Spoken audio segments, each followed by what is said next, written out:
Madame, Monsieur, bonjour, merci d'être avec nous mbaa jàmm ngeen fanaane ñu ngi leen di nuyu gërëm leen ci ànd bi ak télévision Futur Média yeewu leen ñun yeewu nañ ca fajar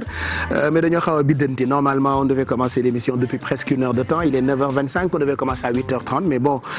lii mooy biddanti altine yenn saa yi lundi bi dafay xaw a diis ba nga xam ne yeewu ko dafay jafe mais bon heureusement qu'on est là ñu ngi gërëm équipe yi fi nekkoon depuis ce matin RFM matin déglu ngeen ko seetaan ko Babacar Fall ak rédaction bu rajo Futur Média équipe yu télévision Futur Média ñu ngi leen di gërëm et puis toftal nañ ci ay annonces ak quelques clips yoo xamante ni jot nañu leen ko yeewee tey jii ci suba gi tombé ak lundi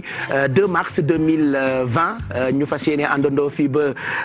11h bu ca kanamee les autres vont me rejoindre comme d'habitude préparé nañu leen ay sujets yu am solo Mado bien-être Bijou si ce qui se passe ailleurs Mamadou Ndiaye sport Maymouna Gueye Bambalo waxtaane tàggat yaram Awa Gaye ngir jigéenu semaine bi comme on le fait xam ngeen ni ñu ngi mars déjà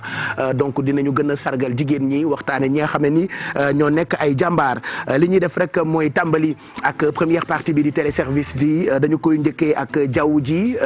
ngeen tàmbali ak ñun ñu xool temps bi climat bi ak température yi ci dëkk yëpp dëkk bu ne ak lu mu yeewoo bu ngeen ma toppee ñu njëkkee ko ak tableau bi nga xam ne ni ci la ñuy sukkandiku pour xool température yi ci dëkk bi parce que dëkk bu ne ak li mu yeewoo ci wàllu température tàngoor bi dugg si it waaye rax ngelaw loo xamante ni fan yële feeñ na mais temps yi feeñut noonu bu baax ce qui veut dire que am na ay particules yu xaw a des quand même protégez-vous puisque pollution bi ak ngelaw li ba léegi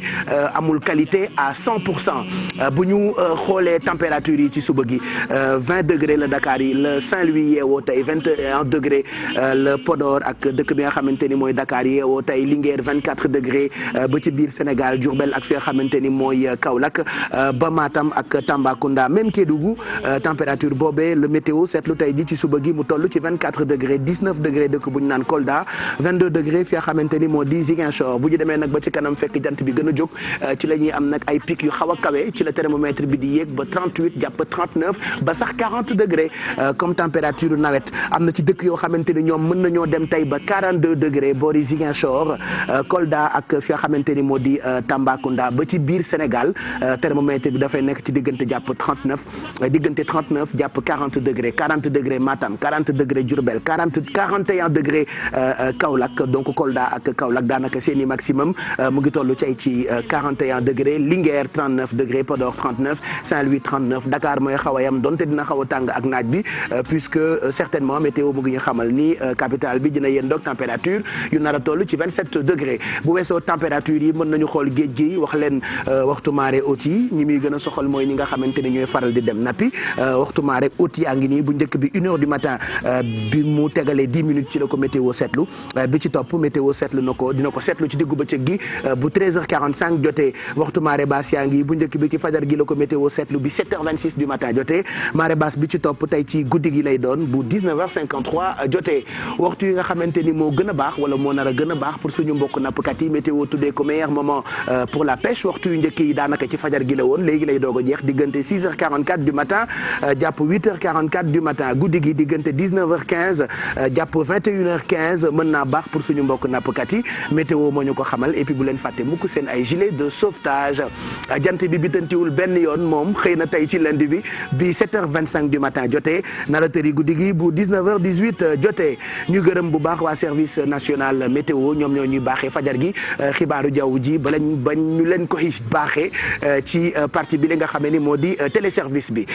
taux de change baa ngi lii itam mën na leen a soxal bu ngeen bëggee wecc CFA ak yeneen xaalisu yeneen dëkk yi dañu koy njëkkee ak xaalisu Amérique $1 ñoo ngi koy weccee 593,032 francs CFA €, ñoo ngi koy weccee 655,957 francs CFA une livre sterling xaalisu Grande-Bretagne ñoo ngi koy weccee 772,937 francs CFA un yuan chinois di xaalisu Chine donte dem fa léegi dina xaw a jafe pour ñu bëri boo bëggee wecci seen xaalis surtout commerçant yi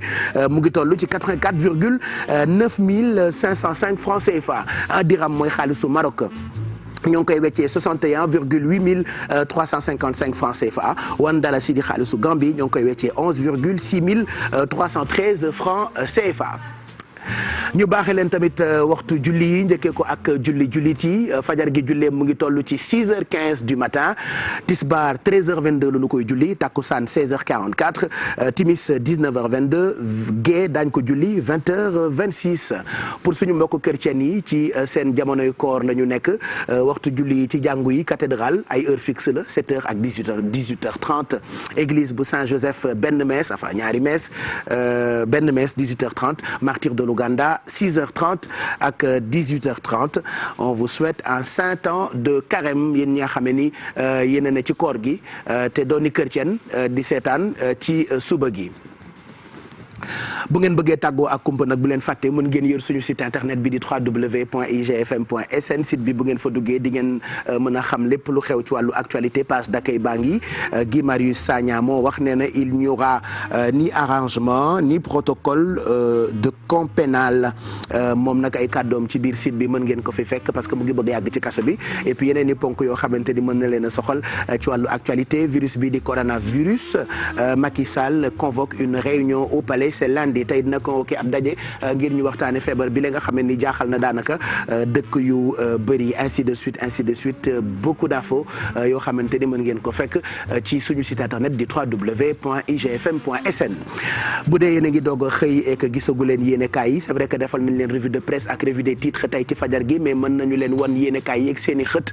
laataa ñu koy xóotalaat ca kanam ci diggu bëccëg bi ak revue de presse bi évidemment dañu koy njëkkee ak l'Observateur premier quotidien fii ci Sénégal l'Observateur mi xëy ak li mu tuddee crise au sein du conseil d'administration le cap de 40 milliards de francs CFA qui met le feu à la SAR une réunion de crise convoquée au ministère de l'énergie loolu la ñuy lire ci xëtu yéenekaay bi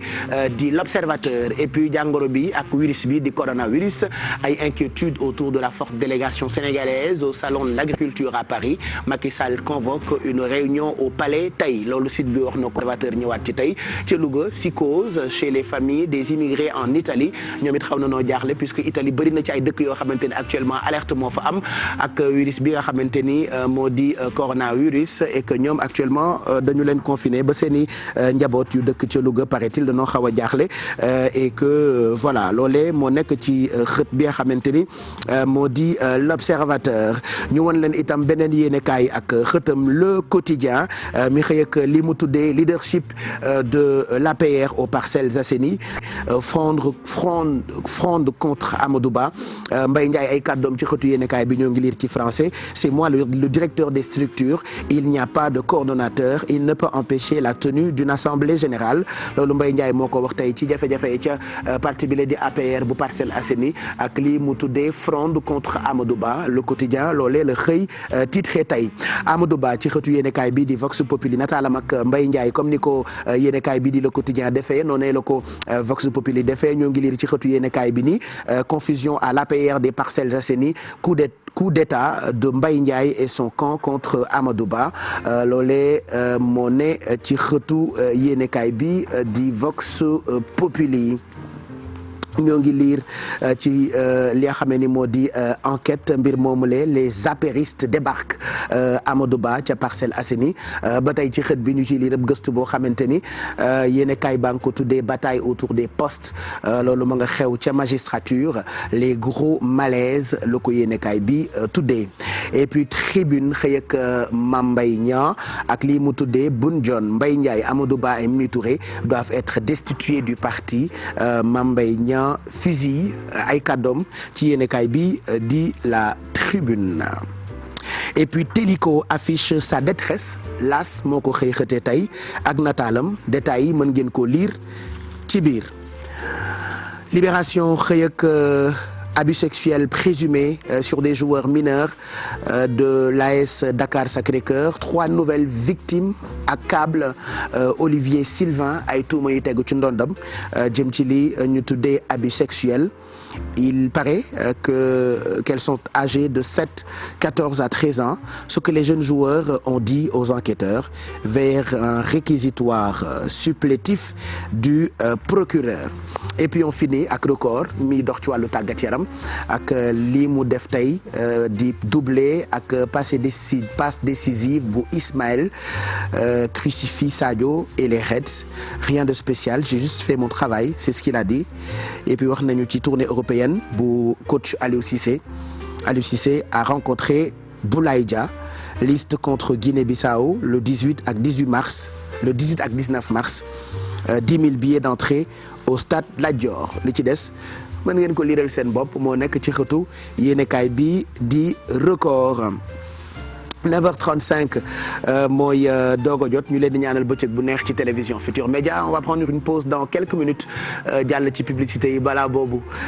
dinañ leen tegal ab woy bu leen bégal tey Coumba Gawlo chantera pour nous elle chante souvent pour nous mais elle va chanter encore pour nous dinañu nettali histoire benn buur bu tudd Jéeri Joor Ndeela mu damel Samba Yaaya Fall xam naa ni xale yi xamuñu ko mais woy waa neex te ngéwéle on mettra ça pour vous pour bégalee leen ko c'est un très beau titre ak Coumba Gawlo en attendant dañuy jàll ci bien-être bu njëkk bi ak coach Mass qui va nous proposer quelques conseils ak exercices yoo xamante ni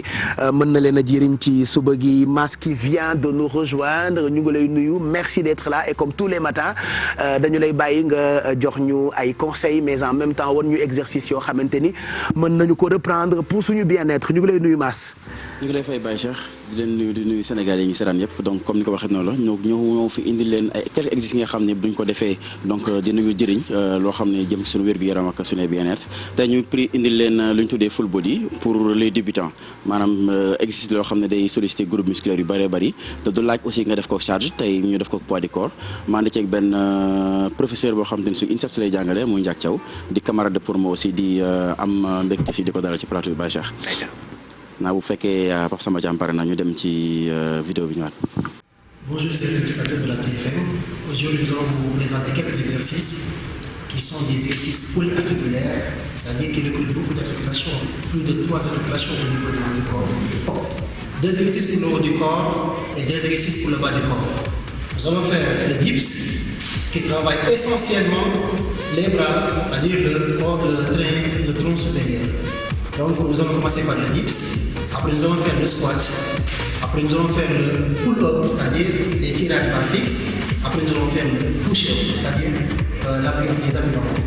Ensuite nous allons commencer maintenant. Et les appuis fermes, et la poitrine fière. Non, allez commencer l'exercice, la phase concentrée, très bien, et la phase excentrée, très bien. Le dernier ensemble, très bien. Insistez ici à ce niveau, au niveau de l'articulation, regardez bien comment il pointe le coude vers l'arrière, il verrouille le tour de l'articulation du poignet, et là il tire, il se sert du corps pour le pousser vers le haut. Ça c'était le premier exercice. Maintenant le deuxième exercice va être essentiellement être ce qu'on appelle du squat sans matériel avec le poids du corps. Massamba, tu écartes les jambes pour prolongement du corps. Maintenant, essayez d'aligner le genou aux orteils. Essayez de s'asseoir sur la chaise. En descendant lentement, très bien, et de se redresser. Très bien, ensemble. Vas-y encore. Très bien. Le genou aligné aux orteils. Il va vers l'arrière, il laisse monter vers l'arrière. Et revient. 1, 2, 3, bien. Ensemble en 3 temps. 1, 2, 3. Et on se redresse. Très bien. Très bien, Samba.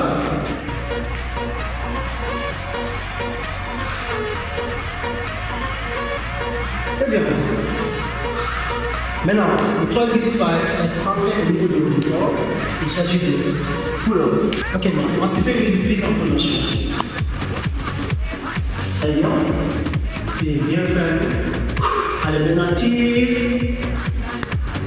Inspire, puis expire au niveau de la phase excentrique. Allez, la phase concentrique et la phase excentrique. Merci, Massamba. Encore. Bien. Revenez encore. Ok, là, vous voyez que le ventre dépasse largement de la barre. Il tire, il a une flexion complète à ce niveau, une extension complète des bras. Encore. One more time. Ok, c'est bien ça. L'exercice pour le haut du corps toujours, c'est le push-up.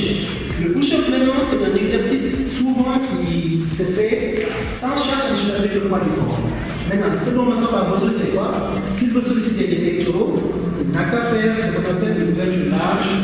Très bien. Les gens budget de l'arrière, de l'aide à fixer le sol du permanent, et tu descends. Là, c'est le niveau de flexion. Regardez bien. Les bras sont parallèles au sol. Très bien. Et là, ce sont des pectoraux qui sont sollicités, ainsi que les bras. Et là, c'est axé plus sur les pectoraux. Allez bien ensemble. Oui. Encore. Bien. Il faut bien gagner. L'inspire en phase concentrique, expire en phase descendante. Très bien. Un très bon exercice pour pouvoir se développer les pectoraux et les bras. waaw donc Mass donc ay exercices yu am solo pour defar sa yaram n'est-ce pas. waaw mi ngi noonu donc muy full body bi moom méttiwul donc ñuy def ko ak poids du corps njëriñ li mooy da ngay recruter le maximum de fibres musculaires parce que groupe musculaire yi ngay solliciter mooy bari. donc haut du corps bas du corps avantage bi mooy même après séance da ngay continuer brûler les calories donc débutants yi donc li lu yomb la lu ñu mën a def la. donc amul ay risques yu bari. donc ça veut dire que nuruwul lu compliqué en fait. nuruwul lu compliqué donc boo xoolee exercice dips la jël ak push-up. ak tirage barre muy barre fixe. ak benn squat donc muy mouvement yoo xam ne ay mooy baax a baax la. ñu mën koo mën a boole ci suñu ay programme d'entraînement Baye Cheikh. ah bien super mais c'est toujours bien boo dee def sport nga def ko ci kanamu professionnel comme yow donc il y a beaucoup de ay coach yu bëri yu nekk Olympique Club mën nañ leen fa fekk merci Mass. jërëjëf Baye Cheikh. à demain. à demain incha allah. jaajëf kontaan nañu. 9h41 mooy doog a jot ñu leen di béggee fii ba ci kanam ci télévision Futur Média on va dinañ leen jox ay sujets yu am solo yu ñu leen préparé en attendant on va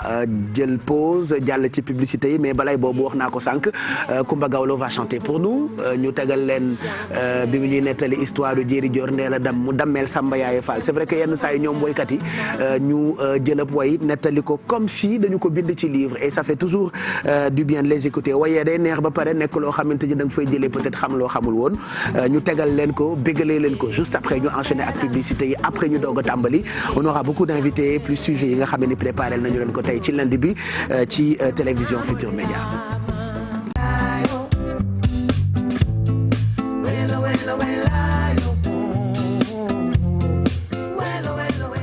merci d'être avec nous ñu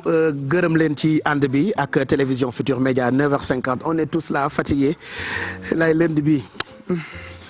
dafay difficile. bu ñu mënoon a bañ di liggéey si bu heure bi deewee ñu jox ñu xaalis. lay ko mënoon def ko. mais booy fayeeku day neex. dëgg la de yàlla baax na ngeen def. ça va Madeleine Diaw. ça va waaw kay Diaw Massa yàlla baax na may mun a. yàlla baax na. yàlla ba yan xam nga lan la ñu war a ñaan. dem ba yàlla may ñu xaalis ba duñ soxla liggéeyati. loolu dina neex de.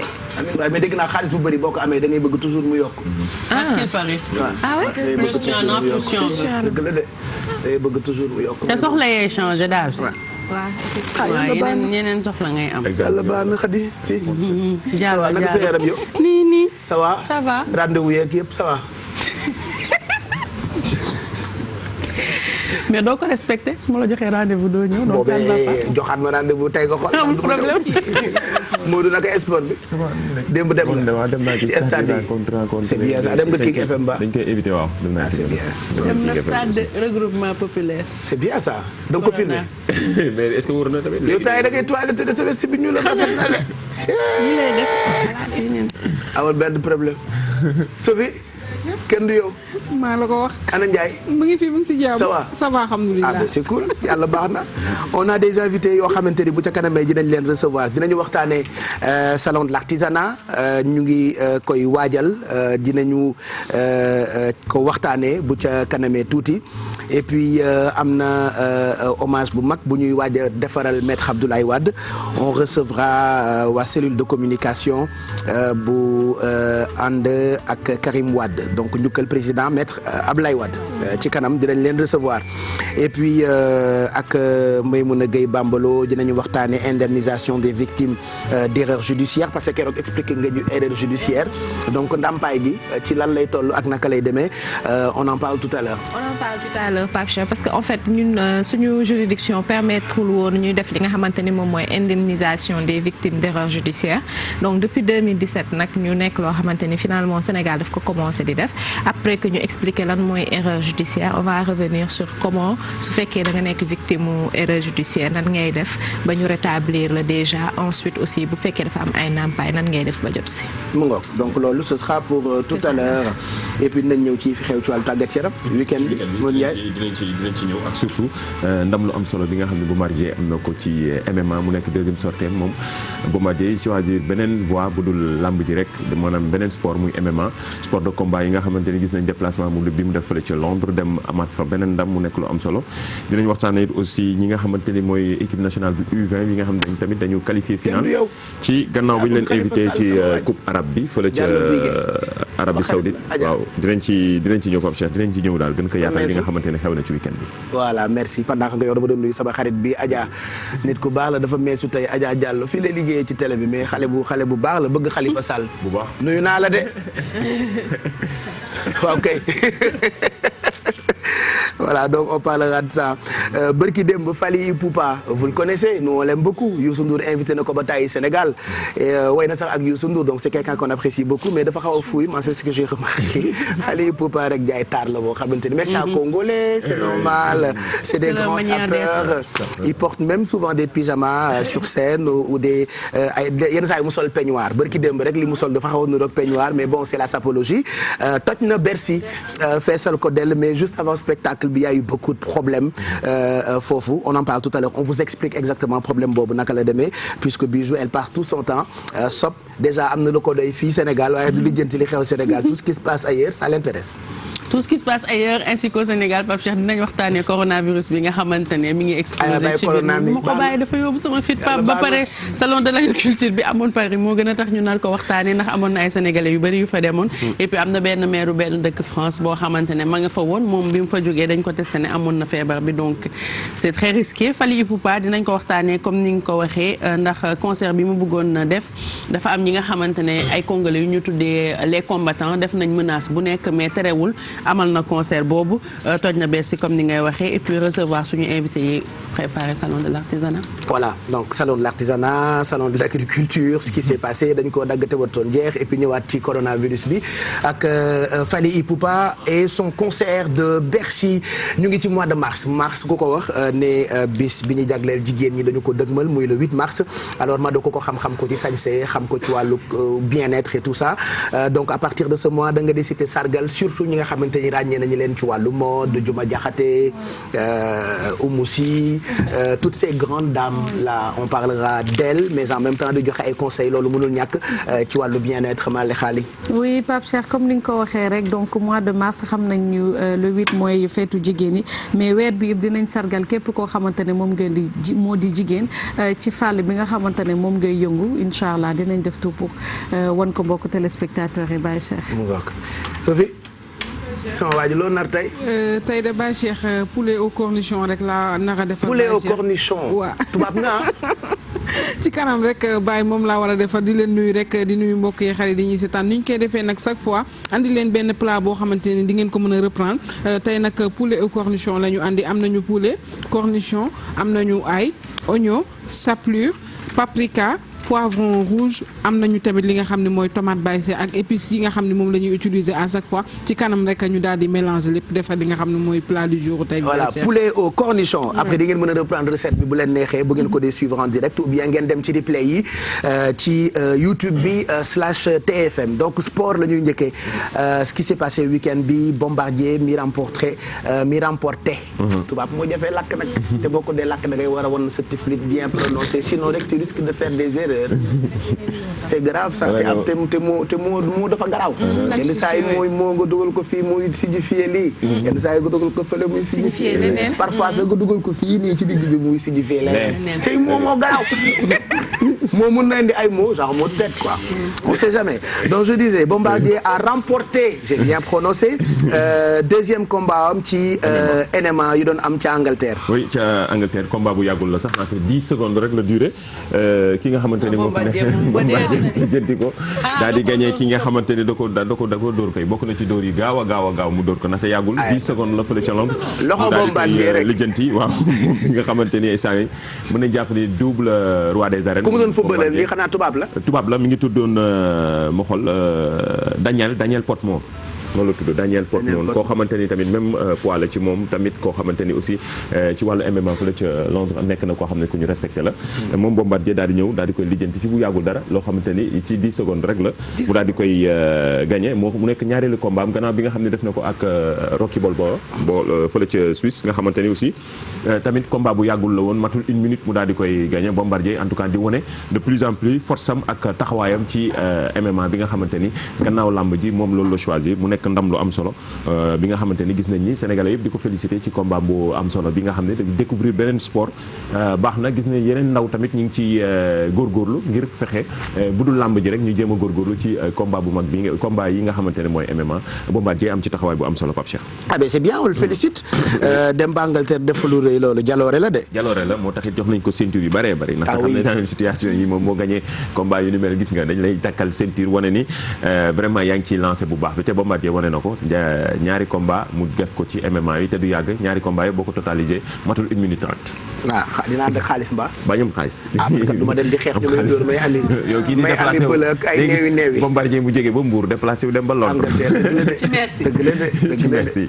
dañ lay fay bu baax comme ni ñuy fayee ci làmb ji nii ah. et puis c'est bien et puis Sénégal qualifié na finale ci coupe arabe. waaw coupe arabe la dañ leen invité mooy gaynde yi nga xamante ni amaguñu ñaar fukki at mooy gaynde yu ndaw yi ñoo lañ tuddee les Lionceaux ñu dem démb ñu amal leen donte dañ leen invité ci tournoi boobu nga xamante ñu ngi koy amale fële ci Arabie Saoudite Sénégal am ci taxawaay bu am solo depuis début compétition bi mi ngi ciy góorgóorlu démb nag da doon joué demi-finale bi ak Égypte daal di koy gagné gannaaw bi ñu defee match nul 1 but partout ñu dem tiro bi Sénégal daal di koy gagné 6 tiro bi à 5 di wane ni tamit gaynde ndaw yi ñi ngi am taxawaay bu am solo ndaxte dañ leen invité ci tournoi bu ñu mel ñu dem ba dem finale ñi ngi xaar finale boobu nag Sénégal ci digganteem ak Tunisie ci bu yàggul dara ci match bi nga xamante ni ñu ngi leen ci xaar mu nekk finale bu am solo Sénégal nag comme ni ñu koy waxee ñu la invité la nga ñëw teggi ndawal jëbale ba finale voilà di wane ni petite catégorie bi toujours ci li ñuy wax ñu ngi góorgóorlu bu baax ci genre compétition yu ni mel dina permettre ñu gën di préparer wu. mu ngoog et puis on parle de Ismaïla Sarr. Ismaïla Sarr moom mi nga xamante ni moo arrêté ñii di waa Liverpool ak clubam bi di Watford gis nañ ko ci week-end bi Liverpool toog lu toll ak 44 match maanaam ay match yu bëree gagné wuñu amuñu benn défaite kii di Ismaïla Sarr li tax ñu naan moo daal di gagné Liverpool ndax moom moo dugal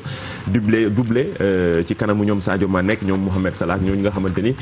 actuellement mën nañu jàppoon ne seen match bi bu ñu ko gagné woon dañuy jëm bu baax a baax donte ñu ngi xaar ñu jël li nga xam ne mooy titre champion d'Angleterre bi di Premier League waaye ci week-end bi ñoom dañ ñàkk seen match ci digganteem ak Watford 3 buts à 0 Ismaïla Sarr moo dugal ñaari buts yi def benn passe décisive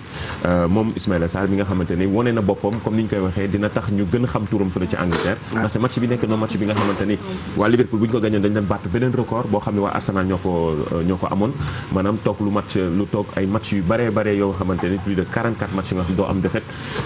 ñoom Liverpool doon bëggoon gagné match bi ndaxte beneen challenge la pour ñoom Ismaïla Sarr ñëw toog daal di yàq loolu ak ñii di waa Watford ak passe décisive bi nga xam ne def na ko aussi mu nekk match bu am solo match référence la pour moom tamit di ko encouragé moo dugal ñaari bi di ko encouragé moom surtout di ko félicité ndaxte lii nekkoon na match bi nga xam ne vitrine la woon pour moom ndaxte Angleterre pour nga créer fa non yombul surtout boo nekk joueur bi nga xam ne bi ngay jógee France ñëw intégré lii di yenn club yi ak surtout taxawaay bu am solo bi nga xamante ni Cissé waaw surtout non moom bokk na ci mën nañu wax ténor équipe nationale bi moom mën nañu wax ni xel du ñaar xanaa au moins que mu am blessure ak yooyu mais ci équipe nationale du Sénégal moom bokk na ci patron yi. bien. donc Ismaël Sarr non dañ ko moom moo nekk transfert bi gën a cher d'ailleurs. lu jógee ren ñëw Watford bokk na ci transfert bi gën a cher nekk loo xam ne dañ ko able moom officiel dañ ko def transfert bu officiel boo xamante ni pour mu intégrer li club bii di Watford mu am début saison bu difficile début saison bi nga xam déjà dafa ñëw coach bi di ko teg ci banc bi li mu dugal bariwul nekkoon ci ay difficulté ci yoo xam problème mu intégration la ñëpp doon wax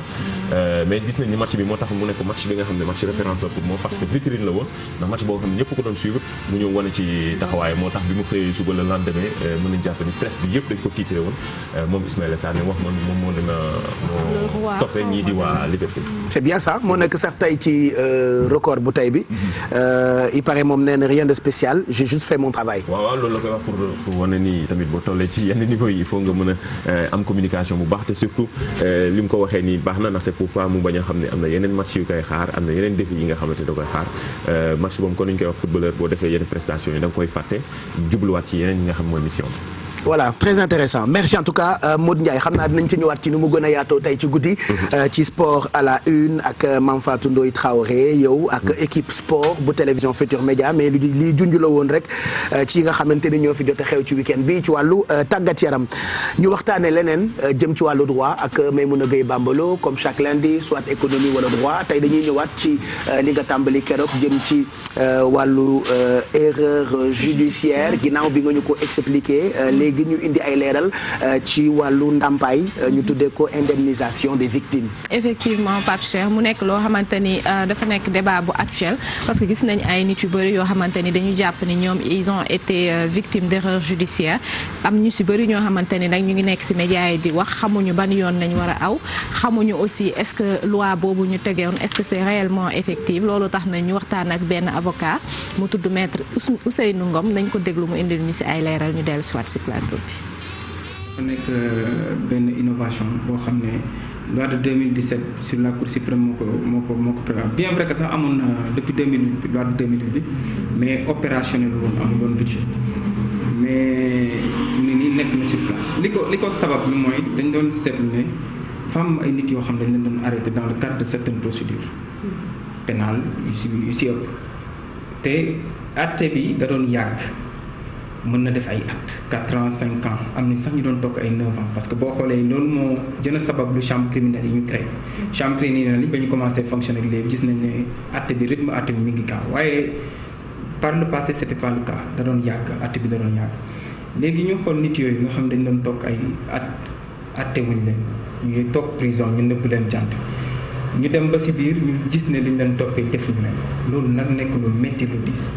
di prévoir nag commission boobu nga xam ne ñooñu loolu dal am nañ sañ-sañ demander indemnisation réparation mais indemnisation boobu tamit ak réparation bi elle n'est pas automatique parce que dafa am ñoo xam ne dañu jàpp ne tey jii di leen àttee bàyyi leen setal leen rek d'office dañuy jot xaalis boobu non c'est une demande c'est une procédure sax laay wax donc dans le délai de 6 mois la loi bi wax bi ñu la àttee te amul voie de recours donc décision définitive wala bi la juge d'instruction bi bàyyi ne li ñu lay toppee defoo ko ordonnance de non-lieu boobu tamit amul voie de recours 6 mois lañ la may pour nga saisir commission boo toogee bis ba 6 mois yi jeex forclos nga mënatoo ko topp léegi boo saisiree commission bi également ñoom dañuy jël dossier bi transmettre ko agent judiciaire parce que agent judiciaire de l'État mooy représenter État du Sénégal te État du Sénégal moo war a joxe ndàmpaay moom mu def ay observation xool ndax war nañ la jox ou pas waaye li ñu jàpp daal mooy agent judiciaire moom en général dafay bañ léegi bu ñu jëlee observation partie yëpp ba mu des nag lu dul statuer ñu xool ndax war nañ la jox ensuite ñaata lañ la war a jox et loolu c'est laissé à la libre appréciation de la commission. bu dee ay délit mineur la koo xam ne flagrant délit peut-être lañ ko yóbbu flagrant délit 48 heures après mandat dépôt bi lañ lay yóbbu jugé la loolu mënuma jàpp ne tort bi graaw na graaw koo xam ne war nga mën a dem foofu en général ñi ñuy prévoir mooy longue détention nga xam ne dañoo toog diir bu yàgg àtte wuñ leen toog kaso ñu dem xool seen mbir ne ñii de liñ leen doon toog defuñu ko seetal leen ñooñu en général ñoom la yoon may pour ñu suivre procédure boobu d'indemnisation. mais jël avocat moo gën a wóor parce que comme ni mu ko waxee dafa nekk procédure bu technique parce que déjà loi bi mu nekk sax loi boobu dafa dafa yombul jot parce que c'est la loi sur la Cour suprême. ensuite boo ko jëlee tamit pour xool fa mu nekk ak jàngat gi tamit yombul te boo amee sax ku la ko jàngal mu leeral la ko mais def ko doxin beeg la loolu tamit yombul parce que boo xoolee la procédure devant la Cour suprême yombul donc il faut nga nekk un avocat qualifié sax pour mën ko def rawatina koo xam ne amul avocat donc daal li may conseillé mooy ñi ko mën ñu jël avocat yi defal. Maître Ousseynou Ngom lañ doon déglu xam-xamam màcc ci wàllu droit avocat à la cour mu expliqué lu am solo jëm ci wàllu indemnisation des victimes yu erreur judiciaire Maïmouna. effectivement Pape Cheikh moom mu expliqué ñu déjà dans quel cadre nga mën a waxi indemnisation c'est-à-dire en fait. su fekkee ay procédures yoo xamante ni par exemple flagrant délit xam nga flagrant délit dafa gaaw bu ñu la jàppee da ngay def garde à vue bi warul passer 72 heures après ñu defeere la et balaa jugement bi aussi day def ay semaines bu fekkee loolu ñu bàyyi la mënuñu wax ay erreur judiciaire wala indemnisation c'est juste effectif ci cadre yi nga xamante ni dañuy am longue détention préventive wala mu am longue détention nga dem ba jugement nga am non-lieu wala nga nekk longue détentive mu nekk dossier yoo xamante ni dafa nekk instruction ñu dem ba ci procès bi juge bi bàyyi la ci genre cas yooyu nga ko la amee parce que dañ doon gis ñoo xamante ni dañ daan nekk en détention préventive ñu téye leen ci kaso bi pendant 5 ba 10 ans ba pare bàyyi leen donc ñooñu nag moo tax ñu indi loi procédure ak commission boobu nga xamante ni day indemniser waate mais su fekkee bëgg nga ñu indemniser la aussi bu ñu épuiser toutes les voies de recours c'est-à-dire bu ñu joxee décision bi ba nga xamante ni jugement bi jeex na amul pourvoi en cassation xam nga bu ñu joxee décision da ngay am benn délai pour boo d'accordul wala nga bëgg ñu juger waat ko nga dem pourvoi en cassation wala nga def appel wala genre yooyu bu ñu épuiser yëpp ba pare si nga koy mun def léegi nag su décision bi génnee tu as un délai de 6 mois après la décision pour mun a def li nga xamante ni mooy procédure pour ñu indemniser la su 6 mois yéeg ak wàcc ak tamit xam nga délai yi ñuy joxe peut-être ñu si bëri moom lañ dul xam di nga gis koo xamante ni bàyyi nañ ko mu toog 1 an bëgg ko def dootu ko mën a def su 6 mois yi épuisé rek du ko mun def su fekkee aussi da nga nekkoon instruction c'est-à-dire benn affaire am ñu jàpp ni dañ ci laale ñu téye la pour enquête bi nga def fa longue détention préventive ñu bàyyi la fekk jugé wuñ la boobu aussi buñ la bàyyee tu as jusqu'à 6 mois pour dugal li nga xamante ni moom mooy procédure boobu laaj ndàmpaay voilà am na ñoo xamante ni dañuy bëgg déjà ñu rétablir dans leur droit parce que déjà jugement de la société bi rek dafay metti nit di jàpp parce que Sénégal du ñu def différence ñu ci bëri entre tëj ak détention ñu condamné la ak nga nekk en détention parce que détention ça veut pas dire que tu es coupable parce que dañuy wax ni que ñëpp présomption d'innocence tant que jugé wuñ la ba verdict bi génn yow mënagul ñu jàpp ni Sénégalais moo gën a garaaw procureur ak juge moom day juger rek day juger donc bu nekkul daal ci flagrant délit moo tax ñuy wax flagrant délit loo xam dañ la jàpp loxo ci poos bu boobaa mun nañ jàpp mais tant que loolu amul dañuy jàpp ni yow defoo ko ba enquête bi jeex ba ñu juger la à partir de ça donc nag bu fekkee nag loolu dafa jàll yow ndekete loolu defoo ko xam nga déjà au regard de la société pour nga ñëwaat ñu intégrer waat peut-être sax sa crédibilité ak sa famille ak yooyu yëpp dafay am ay impact boobu noonu yëpp nag la ñuy jéem a xool yow lan la yàqal nga jël nag avocat nee na nag du avocat yëpp sax ñoo mën a jël cas yooyu parce que dafa compliqué te Cour suprême moo koy décider te Cour suprême aussi c'est pas tous les juges ñoom la ñuy habilité pour ñu mun a siéger fa pour décision yi nga xamante ni moom mooy indemnisation wala réparation parce que indemnisation mooy def ndàmpaay bi réparation mooy ñu réhabilité la joxaat la sa yoon wax ni la setal la daal ni ko defoo dara kaso moom yàlla nañ ci yàlla musal waaye bu xasee ba am erreur am ci daal nii la mbir mi di demee donc fi kaso moom voilà fa xaw a garaaw trop et que nit yi aussi peut-être liñ siy retenir rek mooy boo amee loo xamante ni am na te jaarewul yoon nga bañ a jël temps bu bëri balaa nga koy def parce que yoon moom lu si bëri da ngay gis sax nit ku def dara porté woo plainte par exemple je donne un exemple bu la nit amalee bor par exemple porté woo ko plainte ngeen nga toog peut-être bu eggee yenn moment yi bëgguma wax délai yi pour ne pas encourager certaines choses boo demee pour porter plainte sax pour escroquerie délai yi jox ñu ko baax na soo demee pour porter plainte soo demee pour porter plainte dañ naan la c'est prescrit c'est-à-dire mënatoo intenter action sama xarit bi fayul yaas ni bëgg ko génne dama référé sur difficulté waaw loolu moom am na tribunal teg na fi yëpp yu baax waaw mais bon dafa ay weer génnul waaw mun nga moo rombee courtier bi rek matto da ngeen seeral mais par contre bon voilà référé soo ko defee aussi yow yaay fay frais yi nekk ci référé. te am na référé yoo xam ne sax c'est moins cher que loolu yaas. yow ay pexe bandi ngeen. yow may wuyu dama bàyyi bon ba ki dem bi compteur bi dajee ko damay wax xale électricien bi bu guddi jotee rek mu branché lampe ya tàkk ma ràcc. waaye sama yoon nekku ci ay yoon laag du yoon ñoo ndax def lu dul yoon heure bu leen neex coupé heure bu leen neex taal te kenn du réclamation bàyyi waaye seen yii nii salon ba damay wax de mais des fois nag nga taseeg si ñoo xamante ne dañ lay sonal ba doo bëgg def dara. ma sonal ko. waaw mu ngi doon en tout cas daal ce qu'il faut retenir mooy ni que nit yi ñuy jël temps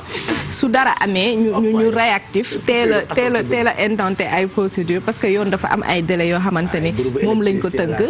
bu demee crime am na temps boo xamante ni lay nekk bu fekkee délit bu fekkee escroquerie bu si nekk rek am na temps boo xamante ni boo déclenché wul action judiciaire boo jékki-jékkee bëgg a dem dañ naan la que les délais sont prescrits ci délit noonu la yoon itam tegee ay affaires yoo xamante ni voilà dafa teg ay délais daal lu nekk boo ko bëggee lijjanti day bii dañ naan la may nañ la ba 6 mois waaw mais délit moom baaxul donc comme dans ce sens aussi su fekkee da nga jàpp ni que yoon daf la tooñ erreur de jugement dafa am wala erreur judiciaire aussi soo intenté processus bi mun nañ la fay mais si kaw nga def ko dans les délais Pape Cheikh. très intéressant ay conseils yu am solo da nga lay joxe yow mii boo demee mag bu mag gudd jàppee nañ la rakk jàppee la xale waaye yow boo demee est-ce que doo grande sœur par hasard yàlla baax na elle amène des sujets tellement importants mais mun a gay Bambalo merci en tout cas pour ces conseils à chaque fois nga waxtaane dara ça nous intéresse donc kaso ak ay tribunal ak ñoom seen kenn ñaanu ko yàlla nañ ci yàlla musal mais bon bu xasee ba am ba surtout li ñu tuddee erreur judiciaire am parce que mënta ñàkk donc vous voyez que recours yooyu ay moyens yu loi Sénégal teg et que ça peut et puis c'est une grande avancée parce que avant daawuñu ko def Sénégal amul woon pour indemnisation buñ la tooñeek yooyu yëpp donc droit de l'homme ici ñoo porté combat bi ba en 2017 après nag ñu si lañ créé commission yooyu noonu mais ñu bëri xamuñu ko et moi bon personnellement c'est un jugement personnel jàpp naa ni délai yu dafa court tamit parce que ku génn kaso xam nga le temps que nga réhabilité bay ñëw di engagé waat yeneen combat quand même peut-être mënoon nañ ko def 1 an jàpp 2 ans wala sa avocat teel jël dossier bi rek continuer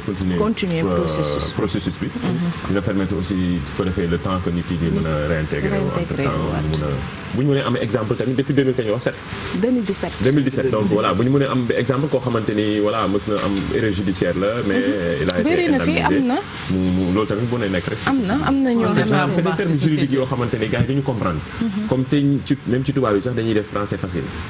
ñun ci wolof ci pam mën nañu gën a expliquer nit ki ci yenn détails yi yenn termes juridiques yi su ko defee c'est un peu technique waaye duñ ko def borom xam-xam yi ñuy télé ay tubaab la ñuy làkk ba pare tam sénégalais dañu nangu da ngay gis koo xamante ne peut-être bu génnee bu buggee sax demaat nit ñi dañ naan ko yow génn nga santal yàlla xam nga dañu ragal kaso ragal yoon yow tellement tu as passé du temps ci prison bi doo bëggaat sax peut-être da ngay ragal sax nga dem intenté benn affaire ñu jëlaat la dugalaat la ci biir da nga naan génn naa ci yàlla baax na après demee noonu alors que am na yu bàyyi noonu voilà c'est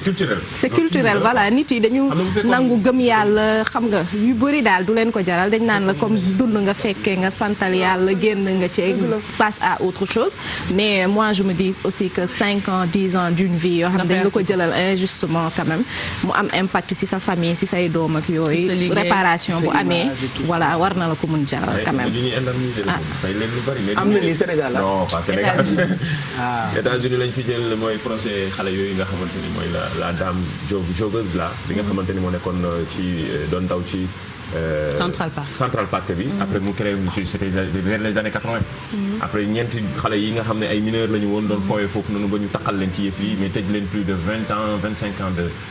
de prison mais après bi ñu génnee 40 millions de dollars mais ñoom bu ñu lay comparer après def nañ grande télévision yi Oprah yi invité nañ leen ñu ñëw toogaat expliqué waat erreur judiciaire micro yi la may jox ñu expliqué waat erreur judiciaire lan la li nga xamante ni lan lay impacté seen société mais chaque fois bu ñu leen waxee xaalis bi bari na ba dañ naan la xaalis bi bari na mais xoolal ñaata at la ñu toog loo xamante dafa répercuté sur seen vie dëgg la de der bu yàqu et tout ça lu yàq ba pare li si gën a am importance bu fekkee ni que juge yi wala si système judiciaire bi moo am erreur état bi moo lay rembourser mais su fekkee nit boo xamante ni moo ñëw def faux témoignage wala mu def dénonciation calomnieuse bu ñu déterminer montant bi moom moo koy fay. loolu aussi c'est important pour nit yi nga xamante ne aussi dañuy accuser ay nit à tort war a wax lu leen wóorul wala def ay affaires yoo xamante ni des na wóor daal. merci. jërëjëf Guèye Bambalo kontaan nañu ñu ngi lay gërëm bu baax ci sujet bi nga indi jëm ci indemnisation des victimes d'erreurs judiciaires 10h16 mooy doog a jot comme lépp la ñuy waxtaanee on va revoir bilan wu virus bi di coronavirus tout le monde en parle c'est normal on vous donne beaucoup de conseils tous les matins concernant attitude yeeg yi ñu war a def ak comportement yi alors dëkk yu bëri actuellement feebar bi dugg na fa et que nit yaa ngi jaaxle surtout ñuy faral di voyager di dem ci ay dëkk yoo xamante ni nee nañu coronavirus bi mu ngi foofu donc on propose très rapidement bilan mondial bi qui s'alourdit paraît-il. yokku na Pape Cheikh ndax actuellement une soixantaine de pays ñoo am feebar bi bilan bi mi ngi toll ci 86 000 cas 3 000 décès boo dee xool 80 000 cas yëpp Chine la ñu nekk 2870 décès yi plutôt Chine la ñu nekk li jaaxal nit yi nag mooy Europe ni mu fay progression bu rapide dëkk yoo xamante ne dañ doon xalaat ni amul ndeke fi mu toll nii am na Allemagne bu ñu dee xool 129 cas lañu fa enregistré ci dëkk bu ñuy wax Rhénanie du Nord Westphalie moom moo am moitié cas yi nga xamante ne moom moo am en Allemagne actuellement Berlin amagul dara mais ñoom jël nañ seen ay précautions ba nga xamante ne annulé nañ salon du tourisme bi ñu fa doon waajal le 4 bi de nekk dans 2 jours leen rek moo leen jaaxal nit yëpp dañuy daw di dem ci laboratoire yi pour ñu tester leen donc ak affluence boobu ñoom nee nañ fi mu toll nii mënaguñoo joxe sax chiffre bu exact ci cas yi nga xamante ne am nañu ko mais ku nekk a ngi dem pour ñu jéem la détecter pour xool ndax am nga coronavirus am déet Italie nag moom moo gën a jaaxal ñëpp ndax dañu yéeg ba 1700 cas te 500 cas yi en 24 heures la ñu ko détecté c'est juste extraordinaire am nañu 34 morts actuellement ba tax na ñoom comme feebar bi daf leen engagé nii débloqué nañ lu toll ci 3,6 milliards d'euros pour xeex contre feebar bi mais aussi aider ñi nga xamante ne dañu tëj ndax entreprise yu bëri foofu actuellement tëj nañ leen ñu ci bëri ñi ngi def télétravail mais loolu du tax seen économie dafay wàññeeku donc képp koo xamante ne am nga perte de 25% dinañ la ci jàppale ci 3,6 milliards yi te tamit dañuy recruter du personnel médical pour mën a gën a prendre feebar bi en charge ndax ni muy yokkoo c'est juste énorme France 130 cas la ñu am ci 12 régions yoo xamante ne am nañu coronavirus bi Australie mi ngi enregistré premier moram mais bu ñu dellusee ci France am na salon ba nga xamante ne moom moo fa amoon nekkoon salon de l'agriculture tey la waroon jeex mais dañu ko écourté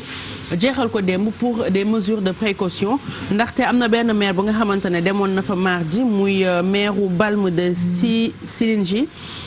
moom mi ngi tudd François Davier moom nag bi mu demee ci salon bi quelques jours après il s'est rendu compte que dafa am coronavirus nit ñi mettre nañ ko en quarantaine mais mardi fa la nekkoon visité na salon bi nuyoonte nag ay nit añanoo nag ay nit donc yooyu yëpp ay possibilité de wàllante la parce que virus bi ku ko am bu sëqatee boo nekkee à 1 mètre tuflit yooyu bu la dalee mun nga ko am donc li ñuy def rek actuellement mooy gën a ñaaxaat nit yi ci prévention ndax OMS loolu rek la gis pour mën a bloquer li nga xamante ne moo di feebar bi ñun Sénégal boo dee xool am na 44 exposants yoo xamante ne ñu ngi woon fële ci salon de l'agriculture ñuy gën a moytu bu ñuy sëqat bañ ko sëqat à l'air libre bloqué ko mu yem ci ñun. il paraît que sax boo dee sëqat bi gën mooy bañ a def nii mais def nii waaw parce que après sa loxo da nga koy nuyoo waale mun nga ko fàtte. boo dee sëqat nga def nii moo gën que donc plus ça booy sëqat mu yem ci yow boo paree sangu mu deñ ndax virus bi du dund lu yàgg ci environnement extérieur ci biir nit ki lay mën a dundee donc xaalis yi ñuy joxante nuyoonte bi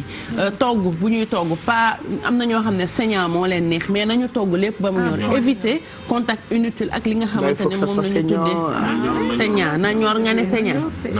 avec ton petit ballon arrêté avec ça na ñor lañ la wax saala na ñor lañ la delloo France que ça soit saignant avec ton petit ballon. yéen ay wolof ngeen. yéen daal ay wolof ngeen ndekete. ñun daal saaf leen ba mu ñor wala ngeen lakk ba mu ñor. yàpp balaa baax seña deret di siit ngay capp di jàpp sa fourchette vite fait boobu dox voilà il faut soyez des blancs quand même. non merci ça va aller non. soyez des blancs non Pape merci beaucoup ça va aller. yàlla tere. yàpp nañu xom doon côtelette. merci jógee ci fuuru dibi bi. am tuuti graisse laa ko xamee barki Serigne Touba di fay sa gémmiñ. waaye yow boo ko lakkee ba mu baax. micro bi dafay dem. mais voilà en tout cas feebar bi daal doy na contact yoo xamante ne jaru ko ak animaux sauvages yi bu leen fa dem di contacter animaux sauvages yi te di raxasu le plus souvent possible boo leen ko mënul ngeen yor gel antibactérien yi di ko def seen ay loxo bu fekkente ne da ngeen di nekk si mbedd bi ak ay contact ak yeneen nit et puis ngeen éviter di laal seen bakkan seen bët yi wala seen gémmiñ ak bisante moom même France sax actuellement nga xamante ne ñoom ñoo fi dàq bisante arrêté nañ bisante donc nañu ko éviter nañ nuyoo rek de loin yaa ngi ci jàmm maa ngi ci jàmm bu kenn jox sa morom loxo pour jéem a éviter propagation. Bon après il faut pas en abuser aussi ça pas dire que ñëpp am feebar bi. non c'est pas tout le monde mais prévention arrêtez leen prévention moo gën surtout ci ñun ñi nga xamante ni dëkk yi nga xam bari ñu doon collègue yi tukki woon tam. ñooñu yàlla baax na ñoom kay ku ci ñëw dinañ la testé fii. ngeen ñëwee ngeen toog seen kër 14 jours. Exadex du dugg ak kana tukkiwaat ku dem ci dëkk yooyu noonu Kiara tamit du dugg. waaw seen kër 14 jours. D'accord mais prévention ñu xool solo nga dégg autorités yi je pense bien tey ñu ne président dafa woote benn réunion bi nga xam ne ñu waxtaanee corona kan Macky Sall dégg naa tey woote na tey ko baax na waram na ma caaw ma wayaan ko rek wax na ko président lu mënta ñàkk faaw mu am loo corona teral ma damay dem mën naa la wutal ay sëriñ genre yooyu quoi pour éviter que affaire bi dugg Sénégal mais loolu moom c'est bien on encourage cela parce que loolu am na solo ndax ci ñun dëkk yi nga xam ne amuñu doole loolu prévention rek moo ñu mën a dimbali parce que c'est comme dëkk yu am doole la sonal waxatuma la ak dëkk yi nga xamante donc nag et puis ñu éviter tamit mooy fake news yenn information fake news yi bari na ku nekk ay expert ci réseaux sociaux yi boo xoolee ku nekk ngi def des vidéos nekk expert en coronavirus qui disent que c'est un complot ñi naan la complot la ñi naan la nii la ku ci nekk di ci y a toujours une bonne information même ñi médias yi ñuy jàpp entre guillemets jàppale les médias sérieux parfois ngay gis yéen xam ne c'est stigmatisé ko feebar bi amul nit ku ñuul amul nit ku weex amul ay nit ki ñi lu tax comprendre ñu ba tey muy dal ñu ñuul ñi ñuy dal ñu weex ñi dalagul ñu ñuul loolu yëpp c'est des histoires et puis ngeen bañ a mel ni man di tooñ rek ak di reetaan tooñ moom baaxul reetaan baaxul il faut pas rigoler ci sooru jàmbur oui loolu mais aussi que nit yi aussi am comportement bu responsable parce que dañuy gis nañ États-Unis benn dame moo xamante ne dafa voyagé woon moom moo dem boppam hôpital ni dama jógee Italie que dafa amoon virus bi et tout peut-être que moom am na ko ñu xool testé ko elle était positive donc nit ki aussi boo jógee si zone boo xamante ne c'est à risque c'est même pas pour nit ñi mais sa famille sa jabar sa doom ak yooyu noonu nga am responsabilité ni man kat fii laa jóge ñu xool la parce que virus bi bu ñu ko teelee détecté prise en charge bi mooy gën a yomb ko bu defee 14 jours si sa yaram. À chacun sa façon de se protéger contre virus bi on a quelques images des gens yoo xamante ni finalement dañoo ëppal wit kii ak bidon bi mu dagg teg ko ci bopp bi dugg ci métro bi te ragal wàll wala ñu wàllu ko donc ñii kii moom mbuus la jël def ci kawam ak ñi ci ginnaaw jël mbuus mi protéger ci doomam ka ca topp moom xajam la bañ virus bi xam naa laal ko mu takkal boppam masque takkal xaj bi masque kii nag defe naa moo jël raw gàddu gi mooy las moom daanaka dafa mbuusu lii moom ndax doo dee ndax ñàkk a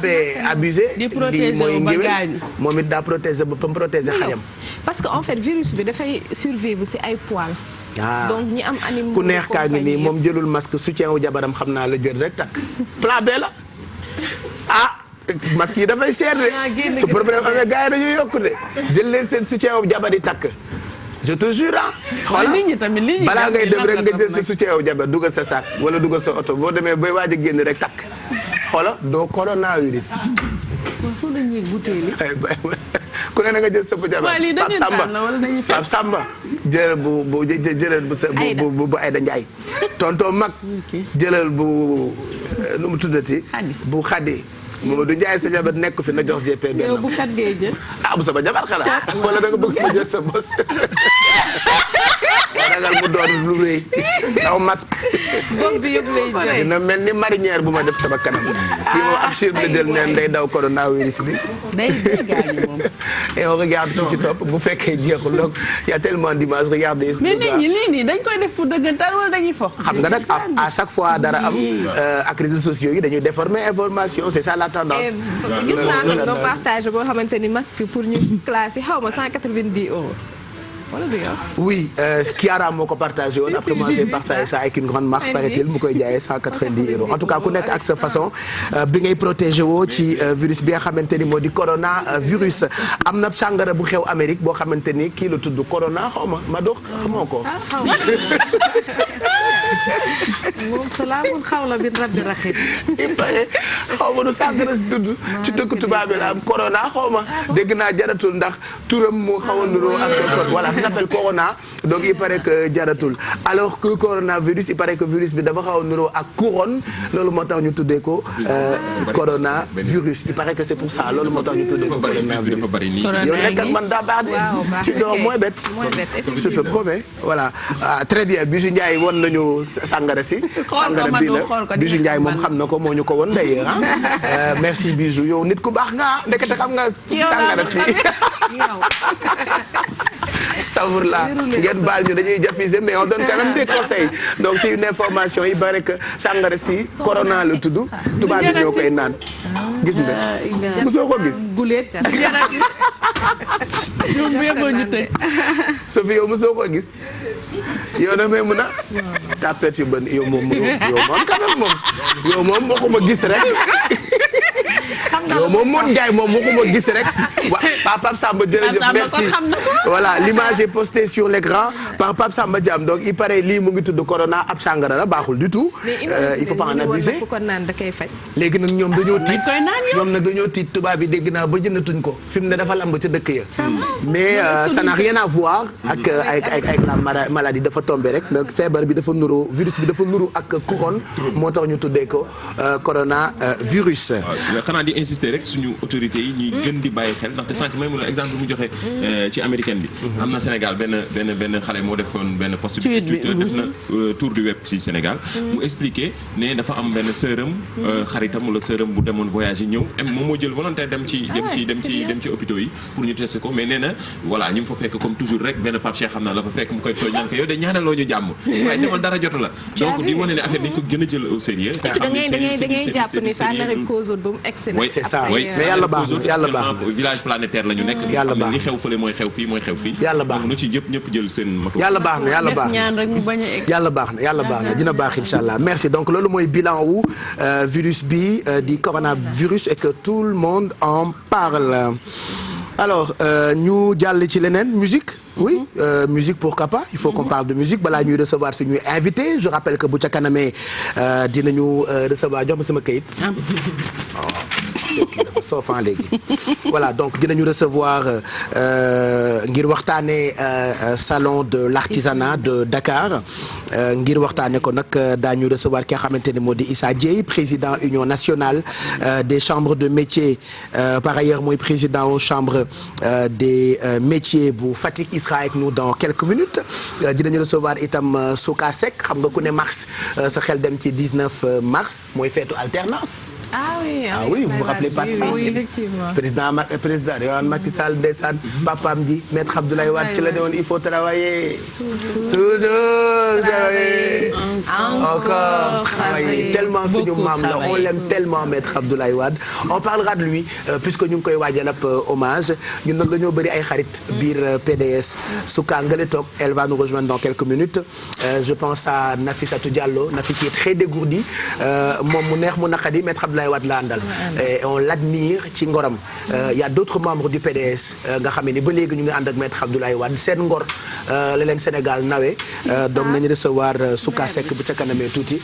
Adja Touré Sarr sama ndey jooju tam moom kii rek a ko ñor moom paa bi rek a ko intéressé Adja Touré Sarr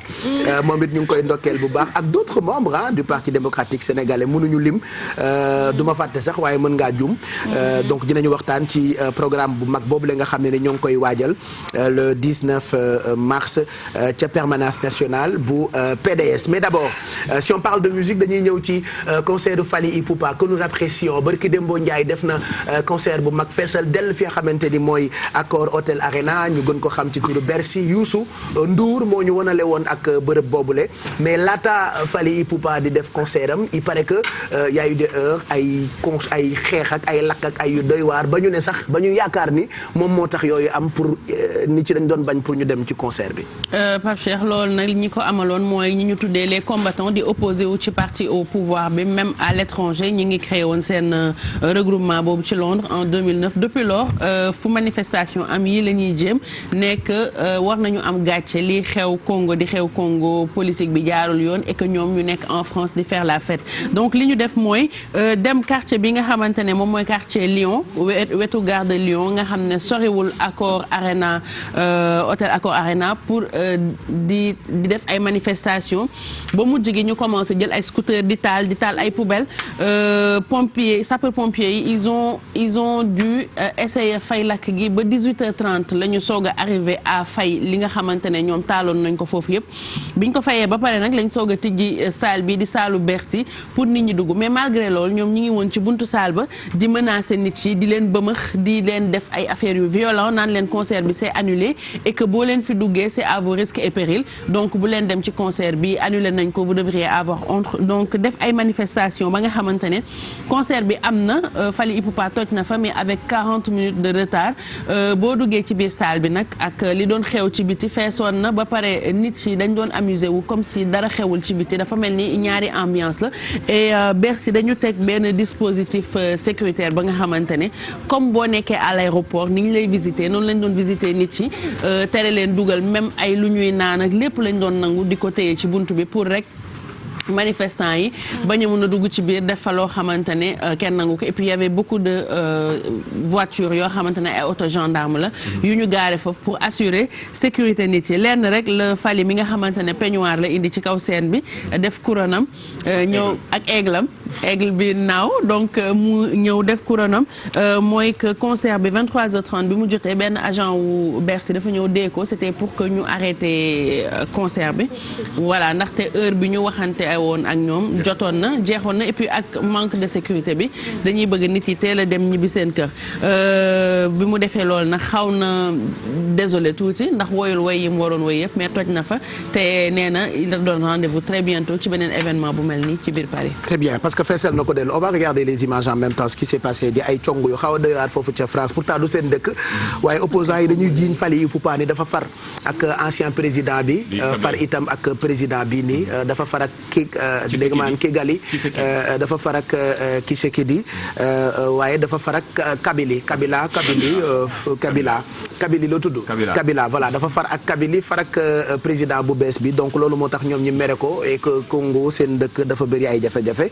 loolu moo taxoon ñoom ñu doon manifester gare de Lyon mais c'est trop quand même France oui mais voilà c'est pas jugé moi cible du jugé cible la ci contexte bi quoi comme ni nga wax la noonu la demee kii dafa dañ ne moom dafa am loxoom dafa dugg ci gestion dëkk bi maanaam dafa am ak rapport ak ñi nga xam ne ñoo jiite dëkk bi ki fa nekkoon président di Joseph Kabila ak ki nga xamante ni aussi mooy Tshisekedi di nekk président bu bees bi nga xamante ni bu yàgg dara lañ ko fa tabb moom nga xamante ni mooy Fally Ipupa moom ñoom ñooy star la koo xamante ni aussi am na musique bu muy représenté di rumba bi nga xam ne yóbbu na ko feneen et puis boo gisee nekk na koo xam ne ñu bare koy suivre fans yi yeeg bari na xale yi nga xam ne dañ koy suivre et puis ñëpp xam nañ ni tamit actuellement Congo depuis donte jàmm seetlu nañ ne am na jàmm mais toujours ci affaire politique yi bari na ci ni nga xamante ne artistes yi dañ ciy dugg loolu waral loolu mu indi coow lii nag ñu ci bari nag dañ ne dañ ko mais après xam nga créé na fa benn buzz bu rëy comme ni mu xewee ak réseaux sociaux yi ku nekk di def vidéo di partager ku nekk doon menacer ne concert bi du am parce que c'est juste pour ñu wane seen signal fort la léegi nag fi ñu ko defee dëkku jàmbur la loolu moo lañ ciy déplorer loo xamante ni aussi aussi tax na ku ci nekk boo gisee yeneen message yi nga xamante ni toujours affaire racisme la ñii fii du seen place ak lu ci nekk gis nañ ko ci week-end bi nekk na li nga xamante ni du image boobu la ñuy xaar ci Afrique nekk na image li nga xamante ni aussi wane nañ ko du loolu la ñuy xaar ci ñi nga xam dañuy représenter musique africaine. voilà mu ngoog donc loolu week-end bi la xewee mais finalement concert bi mujj na am comme ni ko Bijou waxee ça s'est très bien passé c'était plein mu fees del lool et puis Fally Ipupa icône la en tout cas c'est un très grand artiste il est jeune il cartonne il a beaucoup de talent xaritu Youssou Ndour la ci njabootu Youssou Ndour gi la bokk moom ak keneen ki Afro Diabaté ma musique Sidiki Diabaté waaw kay Afro Diabaté ma musique woyam yëpp looloo ci am xam nga Fally Ipupa woyam yëpp am na tokos musique tokos je te jure hein tokos am na tokos donc Afro Diabaté ma musique ci njabootu Youssou Ndour la bokk lu mu woy rek dugal ci Afro Diabaté ma musique ak kora bi et voilà donc c'était à Bercy week-end bi merci Bijou dans quelques minutes dinañ leen wan clip bu bees bu Ndeye Diouf mu Serigne Fallou on l'aime beaucoup mu ngi préparer événement am le 10 avril ca Théâtre National Daniel Sorano 2018 tëgg na 2019 mu prouvé ren muy delluwaat foofu ngir ñi nga xamante ni ñoo bëgg Saloum bëgg Ngoyaan ku ne Ngoyaan xam ni dëgg-dëgg dafa bokk ci aada ak cosaan bu Sénégal Ndeye Diouf mu Serigne Fallou nag mu ngi waajal guddeem gu mag googule le 10 avril dinañ leen tegal clipam bi nga xam ne ni moo bees mu jagleel ko YMC di Serigne Fallou clip bu rafet sax bi ñu ko réalisé keroog la ñu ko teg en exclusivité mais tey dinañ leen ko tegalaat puisque ñun itam ñu ngi waajal li nga xamante ni mooy guddeem googule le 10 avril ca fi nga xamante ni moo di Théâtre National Daniel Sorano 10h36 mooy doog a jot dama doon hésiter entre Djifi Diafa Def Sophie wala Ndeye Diouf mais je pense que mën nañu teg tuuti teg clip bi Pape Samba seetaan ko ndax clip bu neex la ak ajot Ndeye Diouf mu Serigne Fallou bu ko defee mu doon seen waajtaayu 10 avril lépp loo xamee ni tukkee na ci programme boobu le naa ciy ñëw puisque programme mu télévision Futur Média la diggante réservation billet bu ñu ibbee point de vente yi fa nu koy jaayee dinañ leen ko wax Sénégal nag daa bëri Saloum xam nga ngoyaan gile loo silvissé loo bëggee fi tubaab ak lu moderne buñ la tegalee li nga xamante ni dafa bokk ci sa askan bokk ci sa deret li lay teree yëngu defe naa gisuma ko donc dinañu déglu wala ñu déglu Ndeye Diouf bi lu bees lii mu jagleel Serigne Fallou en attendant le 10 avril ndax mooy date bi koy yóbbu fi nga xamante ni mooy Sorano.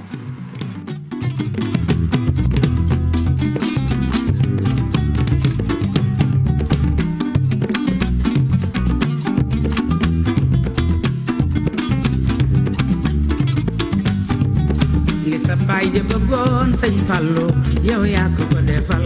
ajali ko màkka wooteel ko màggal gi yàggale jumaa je li sa baay ja bëggoon Sëñ Fallou yow yaa ko ko defal ajali ko màkka wooteel ko màggal gi yàggale jumaa je li sa baay ja bëggoon Baay Mbeen yow yaa ko ko defal ajali ko màkka wooteel ko màggal gi yàggale jumaa je li sa baay ja bëggoon Sëñ Fallou yow yaa ko ko defal sa baay ja bëggoon borom dindi yow yaa ko ko defal ajali ko Makka wooteel ko màggal gi yàggale jumaa je li sa baay ba bëggoon Sëñ Fallu yow yaa ko ko defal ajali ko Makka wooteel ko màggal gi yàggale jumaa je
exclusivité la enfin nekkatul exclusivité puisque clip bi disponible na yéen a ngi koy seetaan fan yii yëpp di ajot Ndeye Diouf mu Serigne Fallou ñu ngi jëm nag Sorano le 10 avril Ndeye Diouf nag ñu ngi waaj ay programme yu am solo ak moom ngir gën a détaillé loolee nga xamante ni moom lay wàcc très bientôt 10h40 mooy doog a jot ñu bàyyi leen ak Sophie tey poulet au astafurlah poulet au champignon au cornichon loolu la ñuy toggal tey poulet au coronavirus. ay déet bàyyi Bachir comme ni ñu ko waxee woon nag tey poulet au cornichon la andi commencé woon nañ nag li nga xam ne mooy préparation au plat bi parce que déjà poulet bi mariné nañu ko ak paprika ay def tuuti citron ak li nga xam ne nag mooy tuuti herbe de province ak piment vert bàyyi ko nag ak moom ba mu masee réew ci lañ ko jëlee rek daal di koy def ci marmite bi ak tuuti huile jël benn tomate aussi moom it dagg ko en julienne toggaale ko ak moom ba nga xam ne tamit ni day am goût ñu dindi ko daal di jël benn soble bu mag dagg ko tamit moom tamit en petit dé ak fond bi la ñu jël togg ko ak moom moo ñu jox nag li nga xam ne mooy sauce bi poulet bi nag ñu delloowaat ko ci marmite bi daal di ko ciy tourner ba mu am couleur li may def rek mooy ñëw jël benn cuillère rek ci sauce bi daal di ko ciy rajouter le temps que nag muy gën a amaat goût déjà nag damay ñëw rek dagg tuuti poivron rouge moom it daal di ko ci sànni voilà gis nga nii rek comme li may wax nag à chaque fois ñun fii bu ñuy togg ginaar tant que saafuñu ko ba mu wow rek dañuy foog ni que poulet bi du neex alors que de temps en temps laaj na nag ngay changer façon bi nga koy toggee te dina neex dina am goût bi nga xamante ne nii moom nga ci soxla déjà nii rek poivron bi la ñuy jël moom it dagg ko en petit dé rek voilà moom daal di koy sotti mu fekk ci poulet bi bu ñu paree rek dañuy mélanger rek bu baax comme que nag tey poulet au cornichon la ñuy defar dañuy ñëw rek jël cornichon yi rajouter ko ci nii mën naa ci defaat benn cuillère ci sauce bi suñu paree nag ñu rajouter waat ci tuuti paprika am nañu fii tamit benn mélange d'épices boo xam ni tamit dañu ko ci def à base de poulet la moom it dañuy ñëw rek def ko ci pour gën a relever li nga xam ni nag mooy goût poulet bi voilà gis nga nii nag dañuy bàyyi tuuti mu ànd ak sauce bi ak poivron yi le temps que nag ñuy ñëw jël li nga xam ne mooy cornichon yi nga xamante ne ni tey moom la ñu jël pour defaree ko li nga xam ne mooy poulet bi gis nga cornichon yi dañ koy bàyyi noonu en entier ñëw sotti ci li nga xam ne mooy ginaar bi déjà mu fekk ci poulet bi poivron bi ak sauce oignon bi nga xam ne préparé naa ko ak fond de marmite bi parce que ñun fii nag comme li ñuy wax ça à chaque fois bu ñuy defar dara dañuy jël fond bi tuur ko te alors que fond bi nag mooy doon li nga xam ne mooy base togg bi parce que li may wax toujours rek liy saf ci soit jën bi wala ginaar bi wala yàpp bi lépp ci fond marmite bi lay nekk fond boobu nag da nga ko war a récupérer garder ko parce que tôt ou tard di nga ko soxla déjà ñun tey moom la ñu toggee li nga xam ne mooy sauce bi oignon bi nga xam ne moom la ñu am tey gis nga nag poulet bi am couleur ànd ak li nga xam ne ànd ak cornichon yi ak poivron yi ak tuuti huile bi gis nga suñu soo xoolee doo ci seen benn gras trait d'huile rek ngay def soit 2 cuillères à soupe wala benn cuillère rek dina la mën a toggal li nga xam ne mooy sa poulet au cornichon bi nga xamante ne nii moom laa andi tey déjà nii léegi mu pare li ñuy def rek mooy préparer rek suñu benn assiette boo xamante ne nii nañ ci mën a dresser déjà damay wàññi gaz bi rek bàyyi mu ñorandi tuuti le temps que may dagg quelques tomates en rondelle pour touche finale bi lay doon parce que togg dafa laaj tamit boo paree assiette bi am na mu war a mel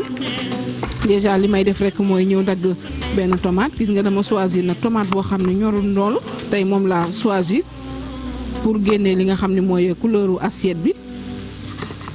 gis nga nii rek ñu dagg ko en rondelle gis nga nag su ma toggee noonu ba kii damay rek ñëw jëlaat tuuti ci jus cornichon bi nga xam ne mooy ndox bi daal di koy laalaat tuuti rek ci poulet bi pour goût bi gën a génn voilà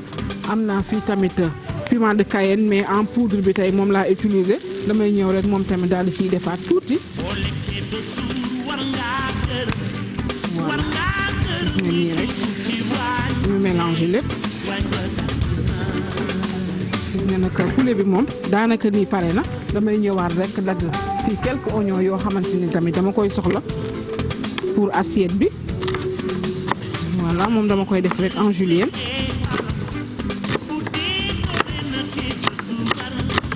voilà gis nga nii rek damay ñëw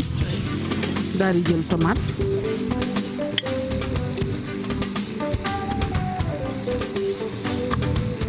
daal di koy teg nii rek ci assiette bi.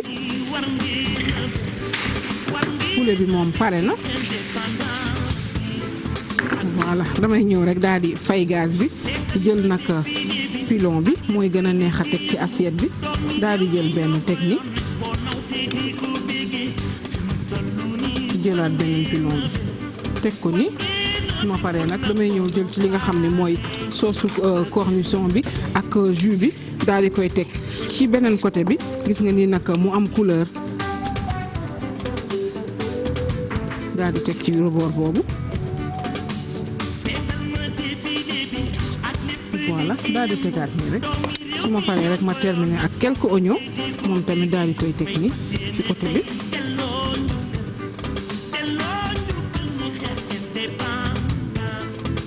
voilà gis nga nii rek am nañu fii tamit tuuti mayo moom laay ñëw rek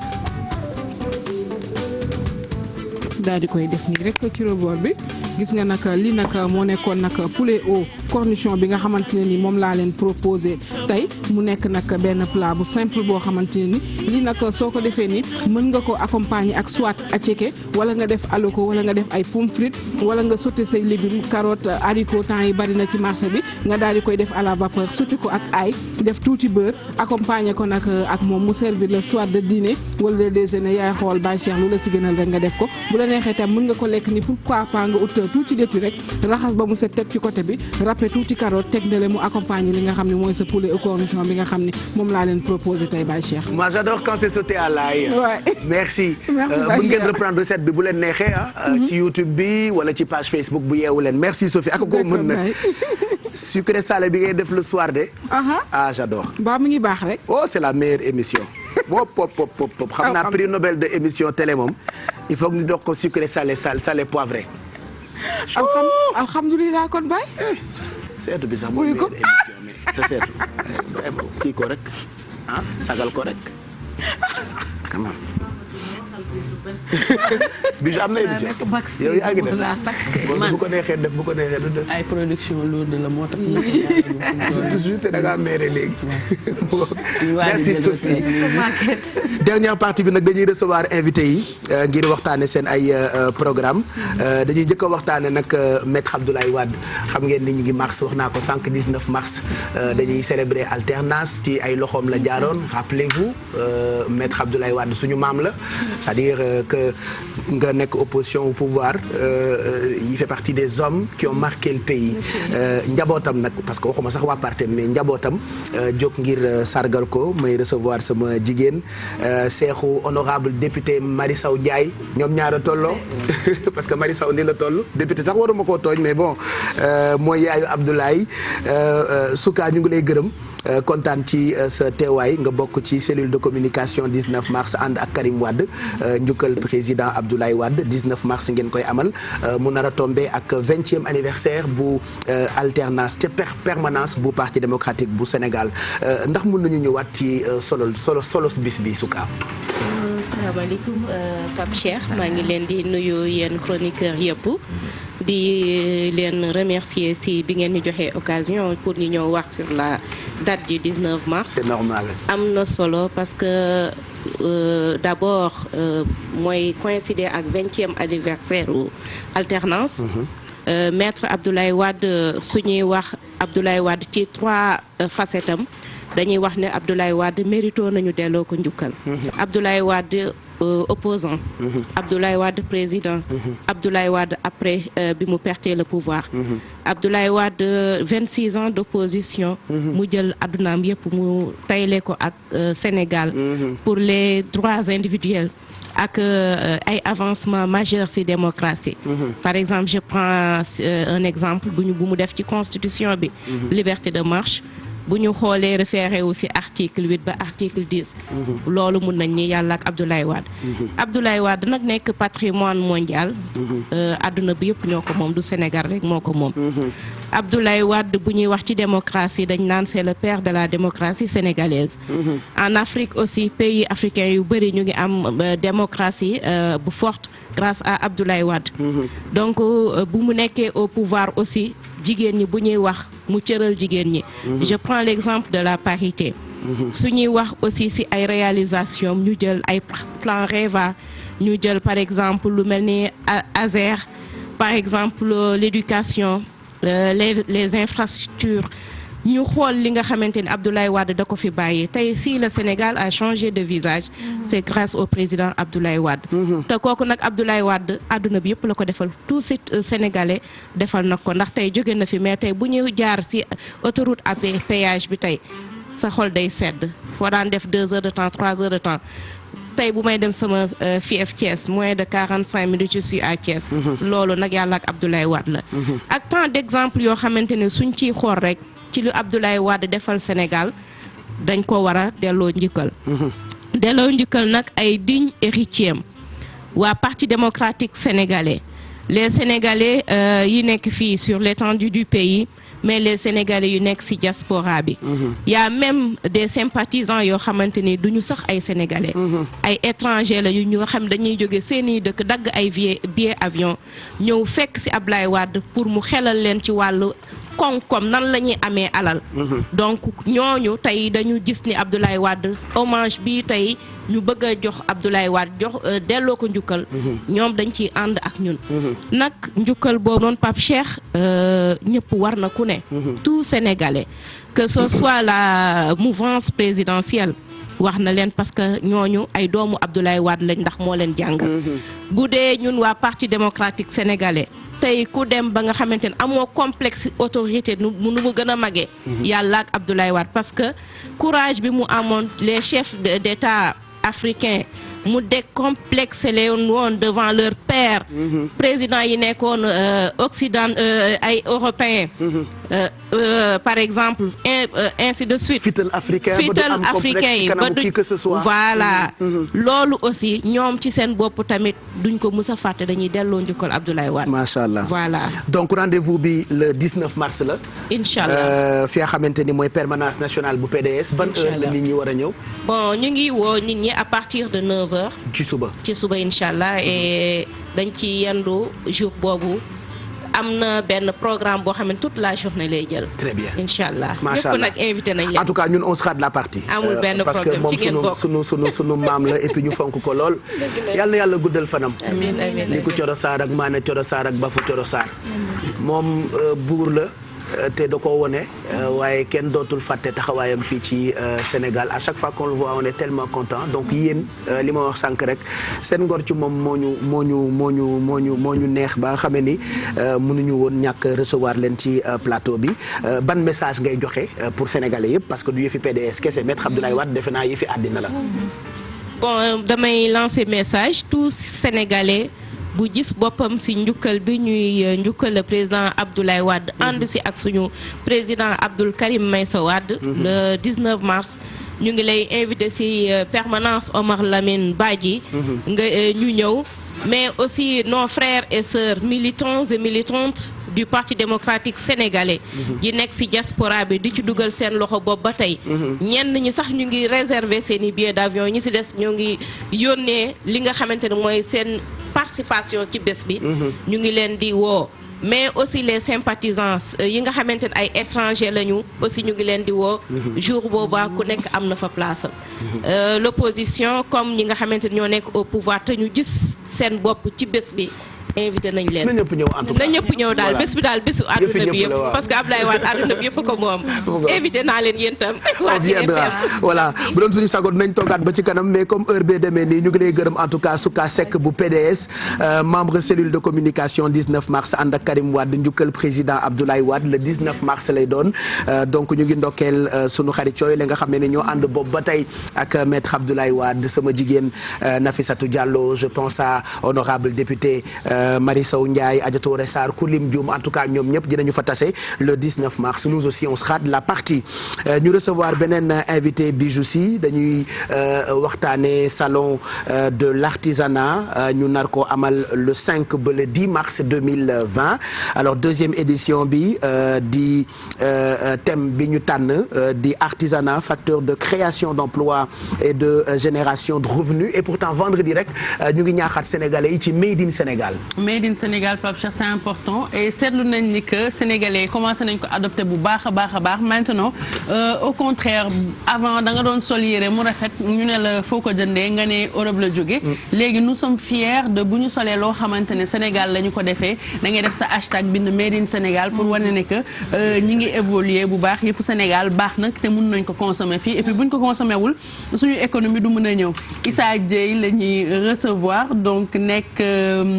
président bu Union nationale des chambres des métiers de métiers par nekkat aussi président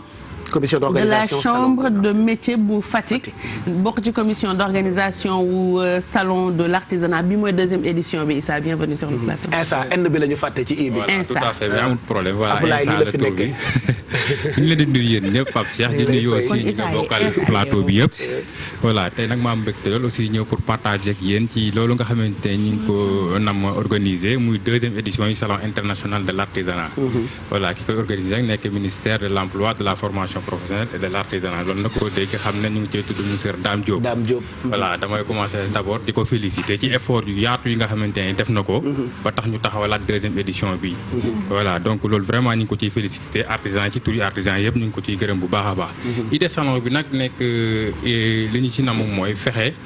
jëmmal produits artisanaux yi nga xamante à travers le Sénégal ñi ngi koy def voilà ndax ba xam nañ ne Sénégal moom am na ay produits artisanaux yoo xamante yu am qualité ñoo fi nekk yu baax ñoo fi nekk mais lii problème bi mooy nit ñi gisuñ ko voilà léegi nag dafay laaj nag ay mesures d'accompagnement yoo xamante ni mooy tax artisans yi nga xamante ñoo nekk fa mu munti sori lu mu sori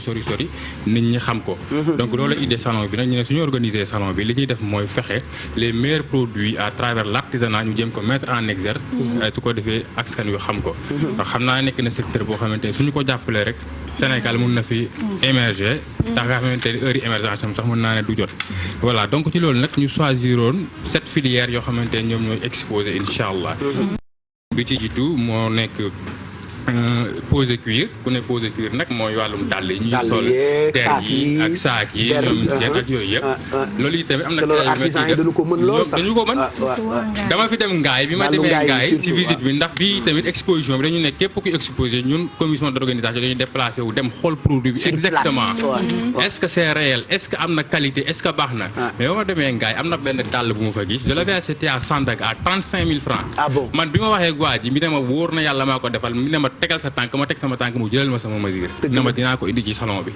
affaire bi jaaxal ma man mosu moon xam ne les artisans sénégalais yegg nañ niveau boobu mais macha allah ay jàmbaar lañ beneen bi aussi filière mooy bois lépp la jëm ci wàllum bande sculpteur mobilier de bureau mobilier scolaire mobilier de maison yooyu yëpp aussi dañ ko fi exposé y a les métaux aussi lépp lu jëm ci wàllum weñ fer forgé aluminium yooyu yëpp voilà pour jéem a jëmmal jardin yi kër yi ameublement yi yooyu yëpp ci biir ñu ngi ci biir incha allah parce que ku ne artisanat y a pas que fer ak yooyu ay yooyu noonu y a aussi d'autres comme fer forgé yooyu yëpp ci artisanat bois bi dàll yi saak yi ay affaire yu am finition liggéey bu si loolu la rafet daal est-ce que accès ngeen communication bi si ñi nga xamante ni de façon très professionnelle ñu ngi liggéey si artisanat parce que les gens ont l'habitude mélanger artisanat ak tout ce qui est ay gadget en fait yu ndawaan yeeg yooyu alors que j'ai vu même si wàllum bois bi nga wax am na benn agence boo xam ne exclusivement tu sais mobilier de bureau yi nekk ci agence étatique yi ak ministères yi c'est les Sénégalais qui font ça ak agence yi dañu am obligation dem di commander foofu pour vraiment doole li nga xamante ni moom mooy affaire made in Sénégal mais aussi xale yi nga xamante ni ñu ngi liggéey ci artisanat moi j'ai vu un ami boo xamante ni ay dàll lay defar ay Alicia Keys ay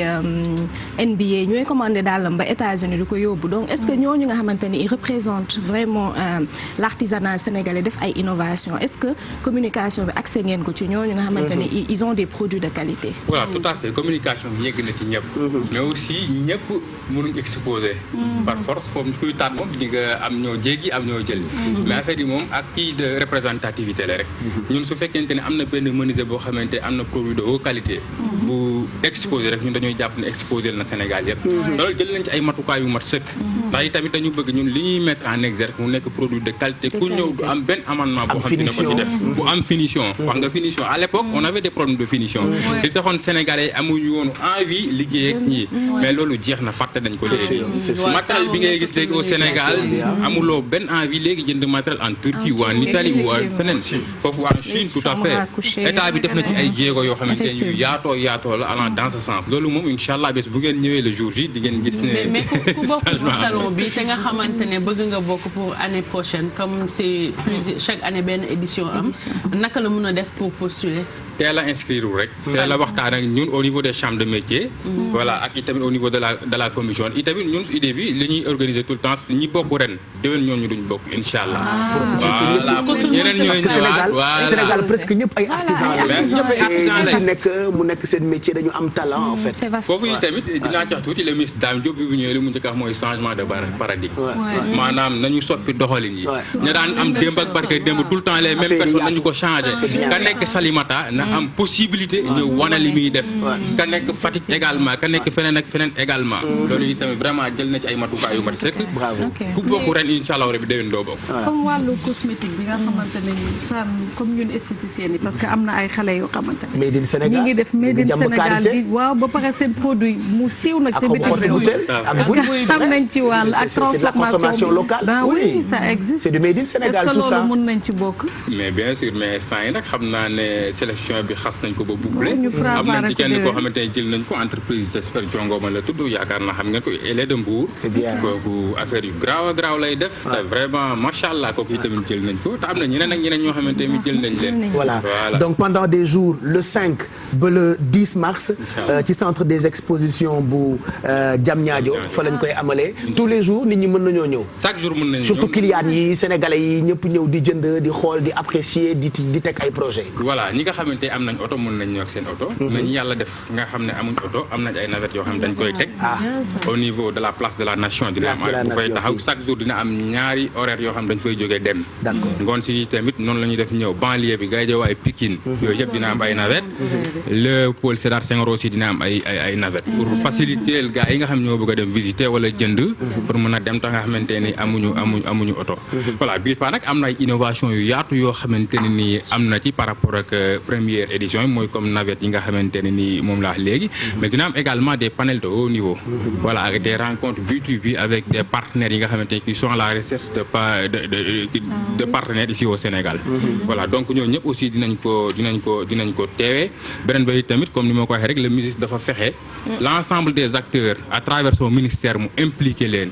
impliquer aussi les chambres de métiers, impliquer toutes les organisations professionnelles à caractère national. Il y a le président de la République aussi moom mooy def cérémonie d'ouverture bi loolu tamit mosul am mun naa ne lu bees la artisans yëpp ñu ngi koy prêt pour la cérémonie d'ouverture avec une bonne mobilisation inchallah. Voilà, en tout cas kontaan nañu donc le 5 ba le 10 mars. du 5 au 10 mars lay am deuxième édition salon international de l'artisanat mu nekk loo xamante ne am na solo trop ci Sénégal ndax suñu économie bu ñu soulever artisanat bi gën ko may gëdd mu jëm kanam économie bi daf fay jaaree dox ndax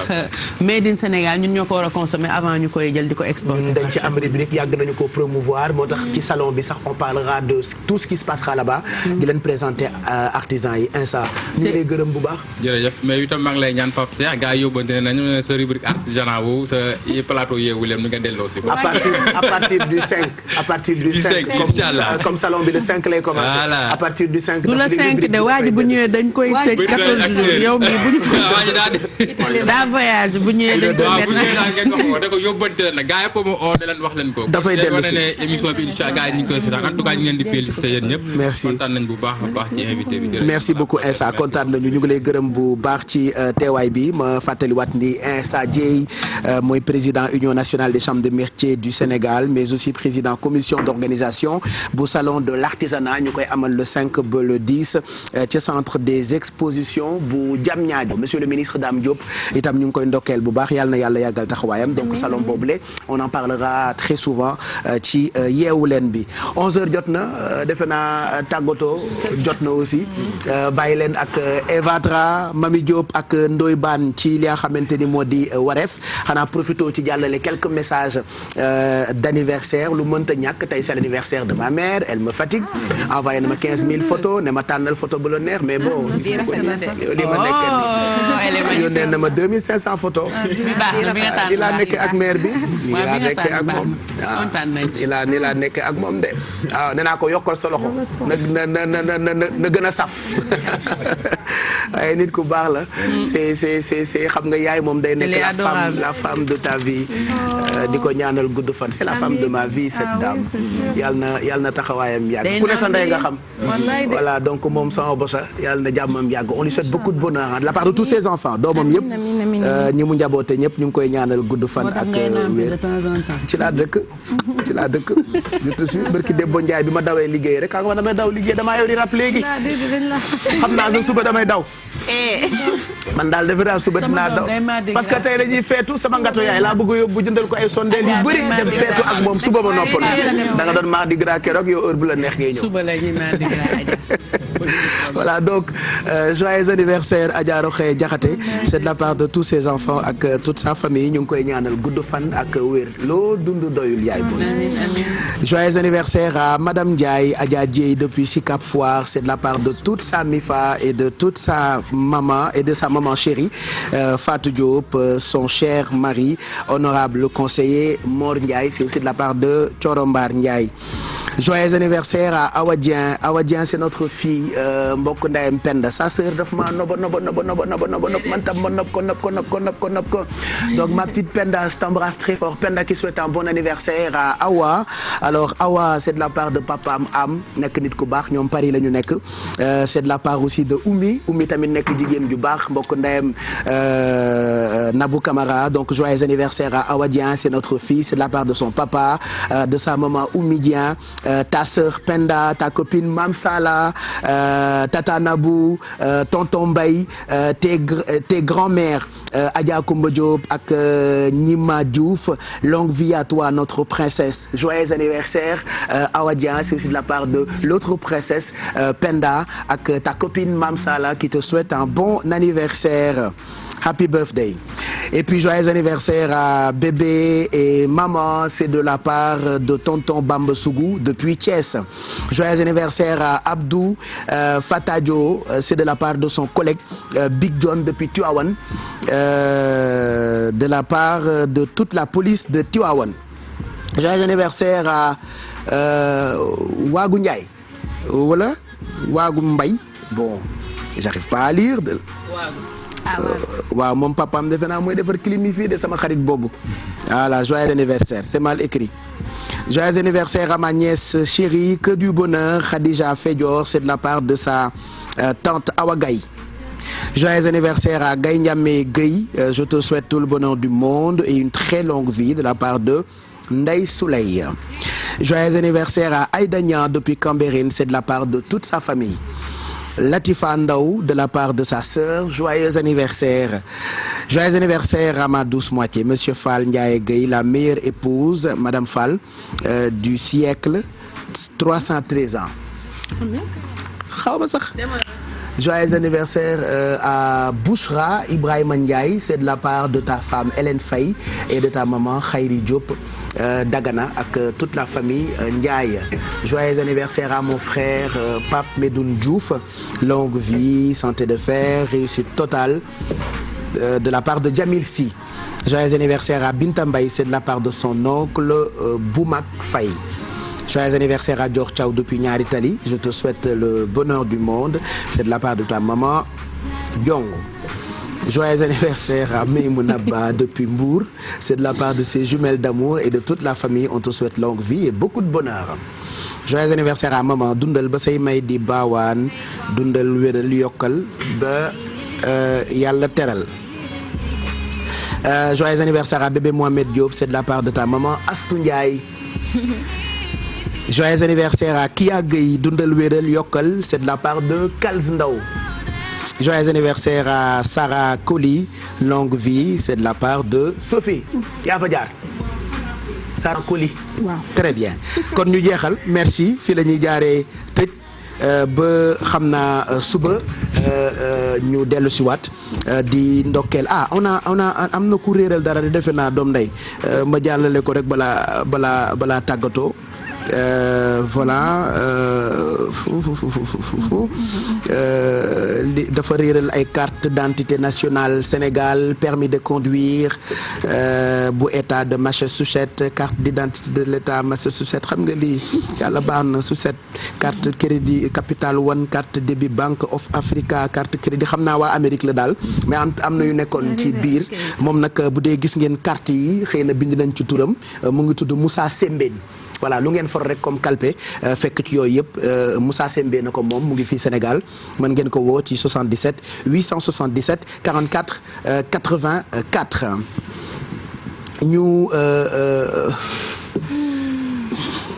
ñu jeexal merci à tous on va se retrouver photo bi kan la Pape sëñ kii la sëñ Cheikh Gaynde Fatma. sëñ Cheikh Gaynde Fatma anniversaire. voilà.